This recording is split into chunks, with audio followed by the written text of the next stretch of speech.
Do you know that if you are in the wilderness and every 5 minutes you see someone turning his back to look at you, this person is not a weirdo.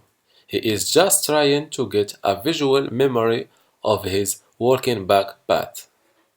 Yes, this is one of the techniques that you should do in the wilderness to retrace your steps successfully.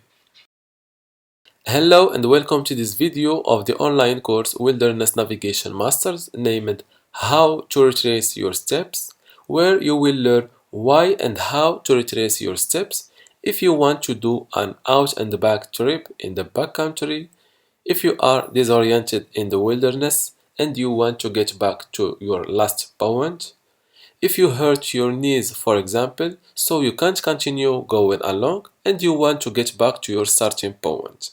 There is much scenarios when you want to retrace your steps.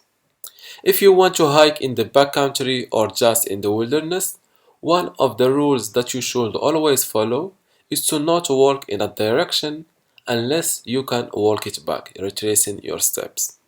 Because I suppose that you started getting confidence in yourself after what you've learned till now. And what you will do is to hike following a bearing, and after you reach here, you know that you have deviated a little bit to the left. And what you should do is to walk in this direction without noting down any bearings or measurements, because it's just a small walk. No, this is too much risky in the backcountry, and doing that can get you lost easily, because there is a chance that you will not succeed in this small walk.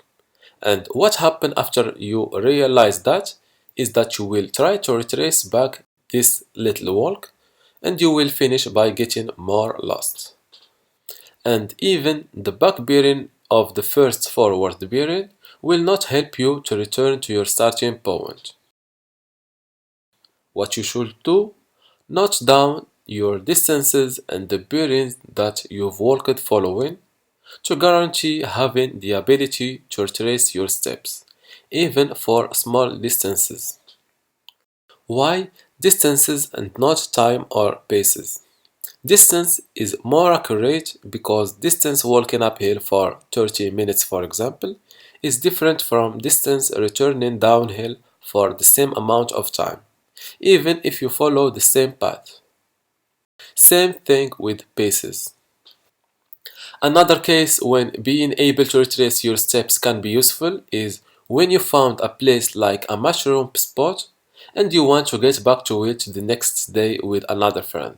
Or you did hide a treasure in a place and you want to get back to it after.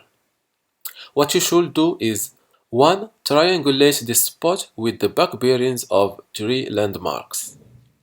2. Draw these back bearings on your map or create a simplified picture of these 3 back bearings. 3. When you try to get back to this place, all you have to do is to get back to it approximately and place yourself along one of these back bearings. Then, walking only in this line, try to align yourself with the second bearing. Now you are near this place, you can check that shooting the third back bearing. We've seen why being able to retrace your steps is mandatory when you are hiking in the wilderness, how to do it, and how to get back to the place where you did hide your treasure. In this exercise, I want you to 1. Rewatch this video more than one time. 2. Get outdoor to a place that you are familiar with to not get lost. Hide a treasure in a place and mark it with a big enough rock or something distinguishable. Take the back bearings of 2 landmarks minimum and walk away from this place. Try to find your treasure by aligning yourself to the first bearing, then to the second one. Share with us in the comment section below how much time it takes you to succeed in that. That's all for this video. Thank you for watching and see you in the next video.